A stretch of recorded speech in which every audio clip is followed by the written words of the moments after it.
Desde su ático de cristal que perforaba las nubes de Miami, el multimillonario Alessandro Montenegro lo tenía todo, excepto lo único que importaba, mientras que, 15 pisos más abajo, en la penumbra de un cuarto de servicio, un humilde conserje llamado Javier Rojas solo tenía una cosa: el miedo a perderlo todo.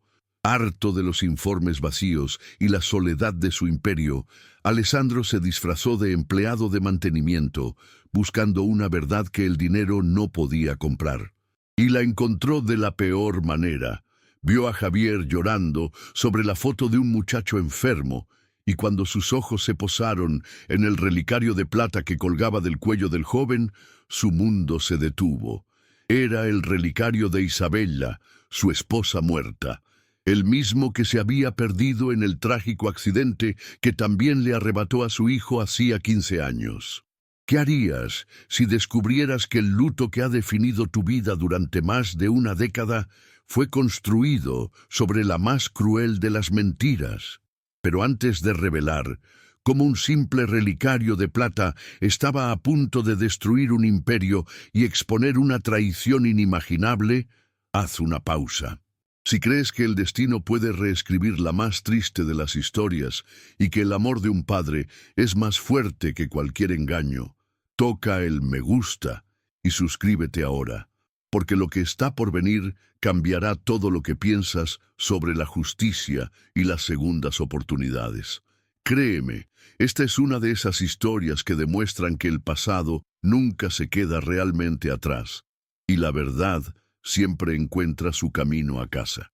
Para Alessandro, el dolor era un compañero constante, un fantasma que se sentaba a su lado en las juntas directivas y dormía en el lado vacío de su cama. Durante 15 años, había vivido con la culpa de no haber estado allí para salvar a Isabella y a su pequeño hijo, una herida que Etienne, su supuesto mejor amigo y director de operaciones, se había encargado de mantener abierta con falsas palabras de consuelo. Pero esa fotografía lo cambió todo. El rostro del joven Mateo era un eco doloroso de su amada Isabella, y el relicario era una prueba imposible, una llave a un pasado que creía sellado para siempre. Ahora, bajo el disfraz de un simple trabajador, no buscaba solo respuestas, buscaba la pieza perdida de su alma, sin saber que el hombre en quien más confiaba era el arquitecto de su infierno. Al día siguiente, Alessandro, con el corazón latiéndole en la garganta y vestido con el mismo uniforme azul de mantenimiento, se acercó a Javier durante su descanso. No podía revelar quién era, no todavía. El miedo a que Javier huyera con su hijo, la única luz que había aparecido en su oscura existencia, era paralizante.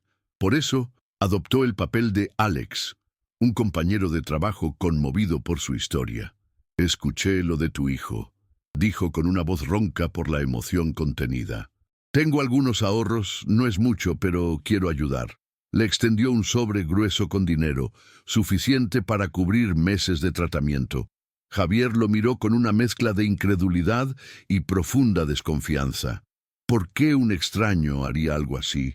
Pero al ver la sinceridad en los ojos de Alex, una desesperada esperanza comenzó a brotar en su alma cansada. Era un salvavidas en medio de un océano de deudas y miedo. Mientras tanto, en la cima de la Torre Montenegro, Etienne Delgado sentía que algo había cambiado. Alessandro, usualmente un reloj suizo de precisión y frialdad, había comenzado a actuar de forma errática. Faltaba a reuniones, hacía preguntas extrañas sobre registros de empleados de bajo nivel y pasaba horas revisando archivos de seguridad de hacía 15 años. La envidia que Etienne había mantenido a raya durante tanto tiempo se convirtió en un pánico helado. Sabía que cualquier grieta en el pasado podría llevar al abismo que él mismo había construido. Con una calma aterradora, llamó al jefe de seguridad. «Quiero un informe detallado de cada movimiento del señor Montenegro dentro de este edificio, especialmente sus interacciones con el personal de limpieza. No dejes piedra sin remover». La orden era clara. La verdad no podía salir a la luz, sin importar el costo. La confianza entre Alex y Javier se fue construyendo sobre la base más sólida de todas, el amor por Mateo. Alessandro, bajo su disfraz, convenció a Javier de que juntos podrían encontrar respuestas sobre el origen del relicario, presentándolo como una forma de entender el pasado del muchacho. En el lujoso auto de Alessandro, que él describió como prestado de su jefe, condujeron hacia el antiguo orfanato donde Javier había encontrado a Mateo. Durante el trayecto, Javier habló con un amor que llenaba cada rincón del vehículo, describiendo cómo encontró a un bebé abandonado con solo una manta y aquel relicario de plata. Alessandro escuchaba en silencio. Cada palabra era una puñalada de dolor y una caricia de alegría. Estaba conociendo la vida de su hijo a través de los recuerdos de otro hombre, un padre noble que lo había salvado. Al llegar al orfanato, ahora un edificio decrépito y casi en ruinas, se encontraron con su primer gran obstáculo. La directora, una mujer mayor de memoria frágil, les informó que un incendio había destruido todos los registros de la sección de recién nacidos de hacía exactamente 15 años. «Una terrible coincidencia», murmuró ella, pero para Alessandro fue la confirmación que necesitaba. No era el destino, era un encubrimiento. Alguien había borrado deliberadamente el pasado de su hijo. Mientras salían, frustrados pero más decididos que nunca, el teléfono de Etienne vibró en su oficina de caoba. Era un mensaje de su contacto en seguridad.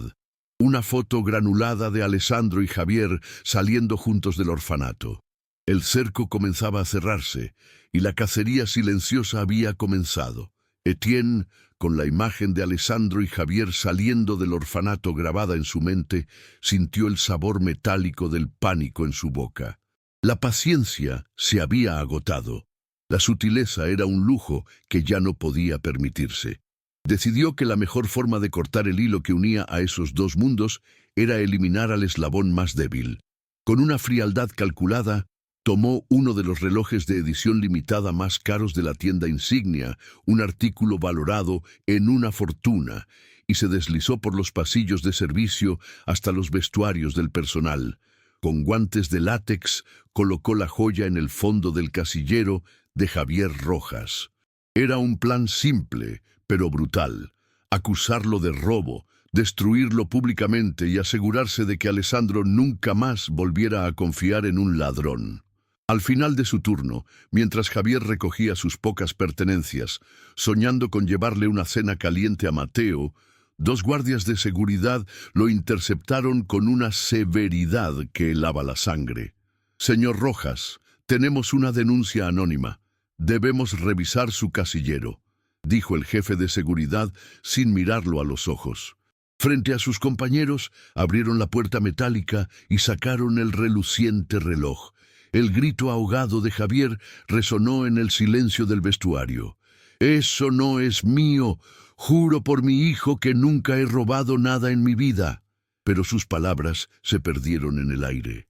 Fue despedido en el acto, humillado y amenazado con cargos criminales. Alessandro, observando la escena desde la sombra de un pasillo, sintió una furia tan intensa que casi lo hizo revelar su identidad. Era la mano de Etienne, cruel y despiadada, y acababa de declarar la guerra. Mientras los guardias escoltaban a un Javier devastado hacia la salida, una mujer mayor del equipo de limpieza, Elena, quien había visto décadas de secretos pasar por esos pasillos, se acercó a Alex con manos temblorosas. «Yo lo vi», susurró, sus ojos llenos de miedo. «Vi al señor Delgado cerca de los casilleros esta tarde. Se movía como una serpiente». Hizo una pausa, tragando saliva antes de soltar la verdadera bomba. «Me recordó a esa noche, hace 15 años, la noche del accidente. Lo vi aquí abajo, cerca de la salida de servicio. Llevaba algo envuelto en una manta, como un bebé. Estaba tan asustado. Nunca le dije a nadie. De repente una coincidencia se convirtió en una conspiración, y una vieja memoria se transformó en el arma que Alessandro necesitaba. Con el corazón martillándole en el pecho, Alessandro corrió hacia la calle. Encontró a Javier sentado en el borde de la acera, un hombre roto bajo las luces de neón de Miami. Sin decir una palabra, Alessandro le mostró en su teléfono una grabación de seguridad que había obtenido remotamente. La imagen clara de Etienne plantando el reloj. Los ojos de Javier se abrieron con incredulidad y una nueva clase de ira. Pero, ¿por qué? ¿Y cómo? Alessandro lo interrumpió, su voz cargada de una urgencia feroz. Porque te tiene miedo, Javier.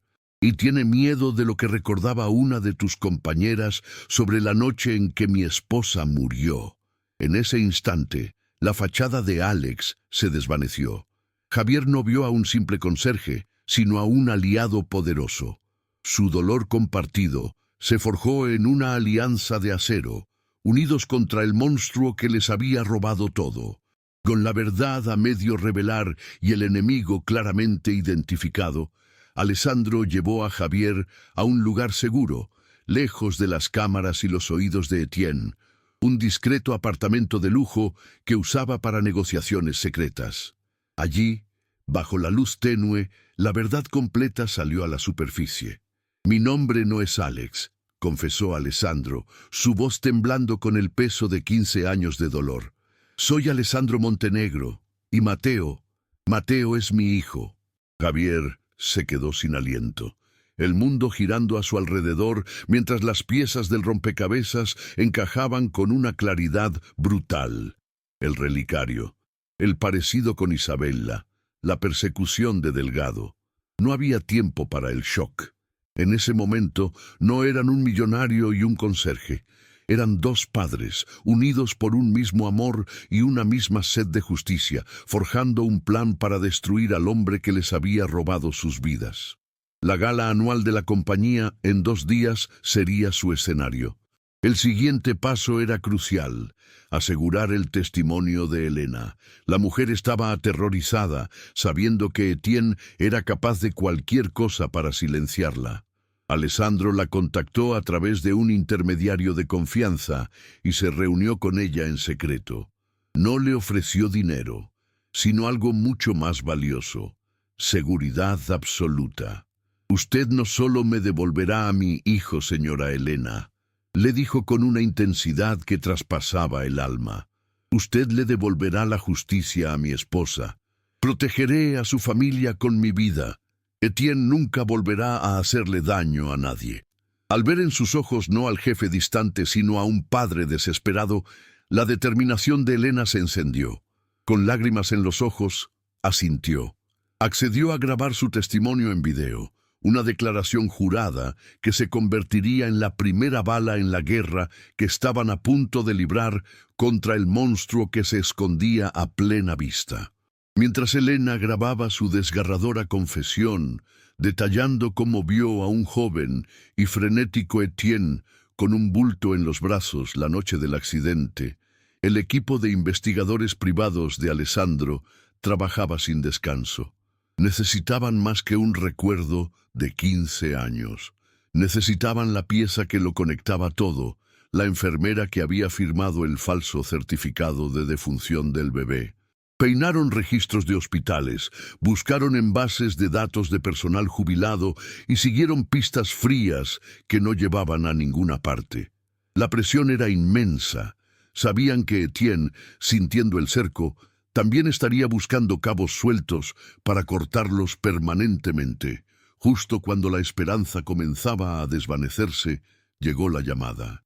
Habían encontrado a la enfermera, viviendo bajo otro nombre, en un asilo de ancianos a las afueras del estado, atormentada por una culpa que la consumía lentamente. La víspera de la gala fue un torbellino de emociones contenidas.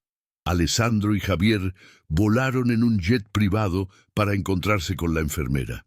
Frente a 2 hombres cuyos rostros reflejaban el peso del mundo, la mujer se derrumbó y confesó todo, cada sórdido detalle de cómo Etienne la había sobornado y amenazado para que declarara muerto al niño y lo abandonara. Con su confesión grabada, tenían el arma definitiva. De regreso en Miami, Mientras se preparaban para la noche más importante de sus vidas, el aire en el ático de Alessandro estaba cargado de una tensión eléctrica. Javier, vestido con un traje a la medida que se sentía como un disfraz, miraba la ciudad iluminada. Alessandro, a su lado, ajustaba su corbata con manos firmes. Ya no había miedo, solo una fría y absoluta determinación. La trampa estaba puesta. La noche de la verdad había llegado, y no había vuelta atrás. La gala anual de Montenegro Global era el epicentro del lujo y el poder de Miami, un mar de diamantes y sonrisas calculadas. En el escenario, bañado por la luz de candelabros de cristal, Etienne Delgado se deleitaba en su momento de gloria, ofreciendo un discurso lleno de falsa humildad y un cínico tributo a la memoria de Isabela y su trágicamente perdido hijo. Se sentía invencible, el rey de un imperio que había usurpado en silencio. Pero detrás del escenario, en la penumbra de la sala de control, dos hombres observaban cada una de sus mentiras en un monitor. Alessandro y Javier estaban de pie, hombro con hombro, sus corazones latiendo al unísono con una mezcla de miedo y una resolución de acero. No eran un millonario y un conserje, eran dos padres a punto de reclamar lo que les fue robado. El aire vibraba con una tensión casi insoportable, la calma antes de la tormenta perfecta. Justo cuando Etienne levantaba su copa para un brindis, las luces del salón bajaron y una sola figura emergió de las sombras, caminando hacia el escenario con una calma aterradora. Era Alessandro. Un murmullo de confusión recorrió a la élite de Miami. Etienne, con la sonrisa congelada en el rostro, intentó darle la bienvenida. «Alessandro, qué sorpresa». Pero Alessandro lo ignoró, tomando un micrófono. «Gracias, Etienne. Tus palabras sobre la lealtad son reveladoras», dijo, su voz resonando con un eco helado. En ese instante, las pantallas gigantes detrás del escenario, que mostraban el logo de la compañía, parpadearon y cambiaron. La imagen de Elena, la anciana empleada de limpieza, llenó el silencio. Su voz, temblorosa pero clara, relató cómo vio a un joven Etienne, pálido de pánico, con un bulto envuelto en una manta cerca de la salida de servicio, la misma noche del accidente. Etienne se tambaleó, su rostro perdiendo todo color. «Es ridículo. Una mentira de una anciana senil que busca atención», gritó tratando de recuperar el control. Pero Alessandro no había terminado. «Una mujer senil, dices», replicó, su voz ahora un látigo de acero. «Entonces quizás recuerdes a otra». La imagen de Elena fue reemplazada por el rostro pálido y arrepentido de la enfermera en su lecho de muerte. Su confesión grabada inundó el salón, cada palabra un martillazo en el ataúd de Etienne. Detalló el soborno, la amenaza, cómo Etienne saboteó el auto de Isabella pensando que Alessandro estaría en él, y al sobrevivir el bebé, cómo lo secuestró del hospital y le ordenó que falsificara el certificado de defunción. Gritos ahogados y jadeos de horror llenaron el salón. La máscara de Etienne se hizo añicos, revelando al monstruo que había debajo. «Sí, fui yo», gritó Etienne, su voz rota por la rabia y la desesperación, señalando a Alessandro. «Lo hice porque te odiaba. Odiaba tu vida perfecta, tu esposa perfecta que debería haber sido mía. Te quité a tu hijo para que sintieras el mismo vacío que yo sentí toda mi vida». En medio de su confesión desgarrada, las grandes puertas del salón se abrieron de par en par. No eran más invitados, sino un escuadrón de policías que avanzaba con una determinación silenciosa. El brillo de las joyas se mezcló con el destello frío de las insignias policiales. Dos oficiales esposaron a un Etienne que ya no luchaba, su cuerpo flácido por la derrota. Mientras se lo llevaban, sus ojos se encontraron con los de Alessandro y Javier. No había triunfo en la mirada de los dos padres, solo el profundo y solemne alivio de la justicia. La pesadilla, por fin, había terminado. El silencio que siguió al caos en el gran salón era más elocuente que cualquier grito. Mientras las puertas de la patrulla se cerraban, sellando no solo la libertad de Etienne, sino el fin de una era de mentiras, Alessandro y Javier se miraron por primera vez sin barreras. Ya no eran jefe y empleado, sino dos almas unidas por la misma herida y el mismo milagro. La noticia de la condena de Etienne a cadena perpetua, despojado de cada centavo mal habido, llegó como un eco lejano. Para ellos, la verdadera justicia no estaba en la venganza, sino en el futuro que ahora podían construir. En ese instante, bajo los candelabros que habían sido testigos de la ruina y la redención, ambos supieron que su viaje apenas comenzaba, un camino que recorrerían juntos. Alessandro no perdió un segundo. Al día siguiente, el ático de cristal, aquel mausoleo de su soledad, fue puesto en venta. En su lugar, compró una casa cálida y espaciosa, con un jardín donde el sol entraba por cada ventana. Un hogar hecho para las risas, no para los fantasmas. Fue allí, en el umbral de su nueva vida, donde le hizo a Javier la propuesta más importante. «Javier, no te estoy ofreciendo un trabajo ni una recompensa», dijo con una humildad que nunca antes había conocido. «Te pido que seas mi familia. Mateo necesita a sus dos padres. Quiero que vivas aquí no como un invitado, sino como el padre que siempre has sido». Javier, con lágrimas de pura gratitud, solo pudo asentir, aceptando un futuro que nunca se atrevió a soñar. Los meses siguientes se dedicaron a una sola cosa: la sanación de Mateo. Alessandro reunió a los mejores cirujanos del mundo y la operación que antes era un sueño inalcanzable se convirtió en una realidad exitosa. Durante la recuperación, los tres forjaron un lazo indestructible. Alessandro aprendió a ser padre a través de las pequeñas cosas, leerle a Mateo por las noches, mientras Javier preparaba sus comidas favoritas. Juntos, crearon la Fundación Montenegro Rojas, dedicada a financiar tratamientos médicos para niños sin recursos, transformando su dolor en un faro de esperanza para miles.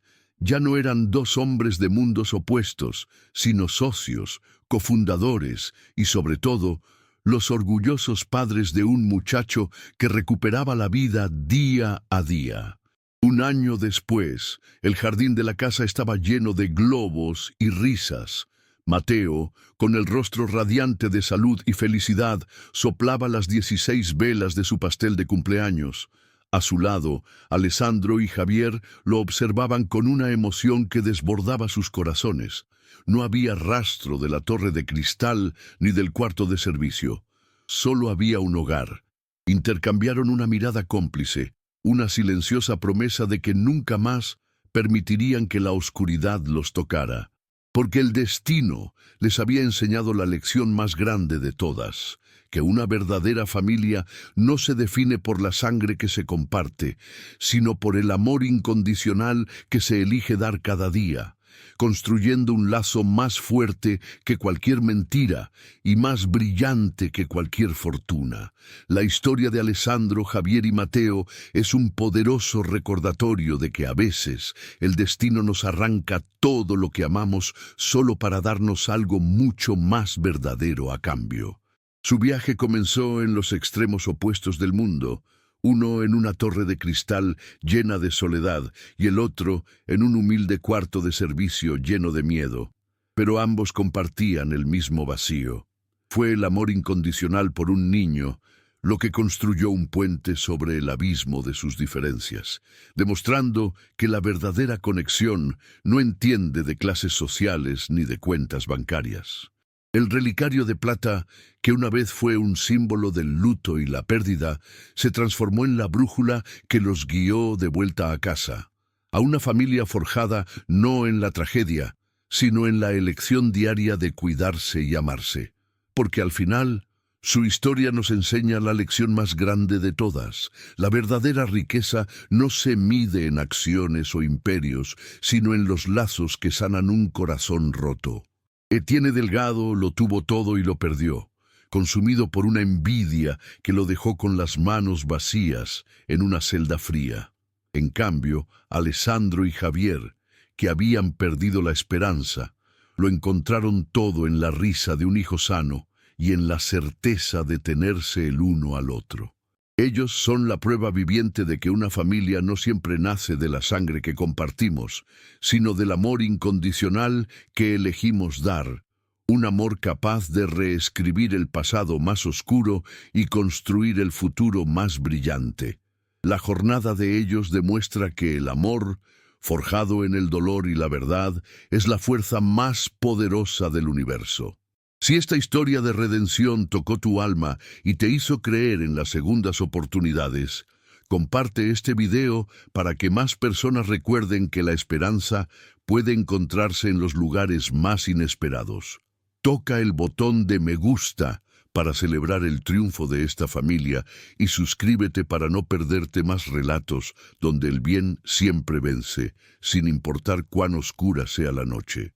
Juntos vamos a celebrar las vueltas del destino que prueban que el amor verdadero siempre encuentra su camino a casa.